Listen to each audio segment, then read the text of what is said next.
qualquer uma em qualquer tempo, ou republicana, ou presidencialista, aonde quer que haja uma manifestação de poder, você tem ali a igreja abençoando e buscando poder e querendo conluios com essas forças, porque os cristãos que tinham sido tão perseguidos no Império Romano, não o tempo todo, mas houve perseguições violentas, Calígula, Nero, Domiciano, houve vários, violentos.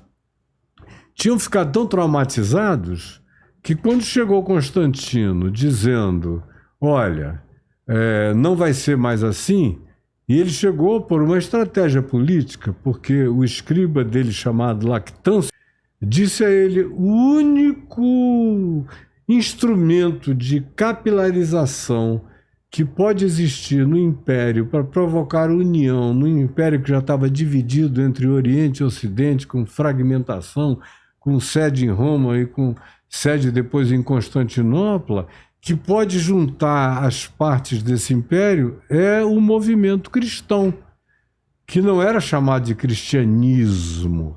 Jesus nunca fundaria nada que tivesse o sufixo ismo.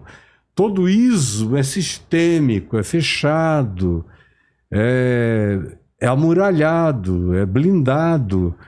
Todas as definições de Jesus carregam um sufixo de qualidade, de ad no final, de abertura, de definição qualitativa. Mas na sua época, assim, quando você começou as pregações aos 18 anos, você pensava assim? Todo mundo pensava assim ou não? Não, eu pensava assim. Você pensava assim. O meu maior problema, quando eu me converti, foi dizer, meu Deus, eu vou ter que me tornar membro da igreja.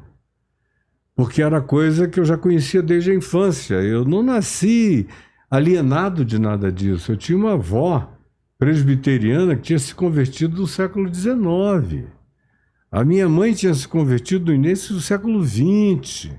Meu pai era um agnóstico que se converteu nos anos 60, depois do golpe militar. Então, na realidade, eu cresci ouvindo todas essas histórias. Eles eram críticos, eles eram cultos, eles eram sensíveis, eles eram perceptivos. E de modo que a minha dificuldade nunca foi com Jesus. Eu sempre achei Jesus maravilhoso, eu achei Jesus o máximo. Mas a igreja me afastou durante muito tempo de qualquer vínculo com Jesus, porque parecia que o combo era inseparável, que para crer em Jesus, ser de Jesus e andar com Jesus, você tinha que pertencer a uma daquelas agremiações, a um daqueles clubes, a um daqueles guetos. E eu dizia, eu não vou aguentar um negócio desse. Eu nasci livre, fui educado livre por uma avó que era cabocla de origem indígena nativa, avó materna, a avó paterna era francesa, da família Lavigne, o meu avô paterno era um indivíduo cultíssimo, todos os filhos e filhas tiveram curso superior, isso num tempo em que ninguém praticamente, ninguém tinha, né? Mulher especialmente não tinha coisa alguma. Só tinha filho. Todos formados. E olhe lá, todos os filhos curso superior, todas as filhas curso superior. Então eu cresci num ambiente que de um lado era privilegiado do ponto de vista da selvaticidade natural amazônida, e de um outro lado tinha toda aquela cultura do século XIX, meu avô era um latinista, e meu pai era um cara da 20 anos, um ser que eu nunca encontrei ninguém como meu pai, com a pluralidade de interesses, de conhecimentos profundos nas áreas, numa polimorfia cultural extraordinária. Então, quando eu me converti, a dificuldade foi dizer, pai, eu só tenho dois problemas. Um são as mulheres, que são umas delícias maravilhosas. Desde pequeno que eu me acostumei, tenho uma facilidade imensa no trato com o sexo feminino, mas isso aí eu venço. O meu problema é que na igreja eu vou ter que viver. E eu acho isso tudo horroroso, além de haver uma burrice, um anticientificismo total, dogmatismos horrorosos. Se você falar em evolução, o mundo acaba. Se você falar, e olha que eu não sou evolucionista clássico, eu nunca fui, eu sempre achei que havia uma certa dimensão da criação que o próprio livro de Gênesis atribui àquela perspectiva de criação uma dimensão de desenvolvimento evolutivo.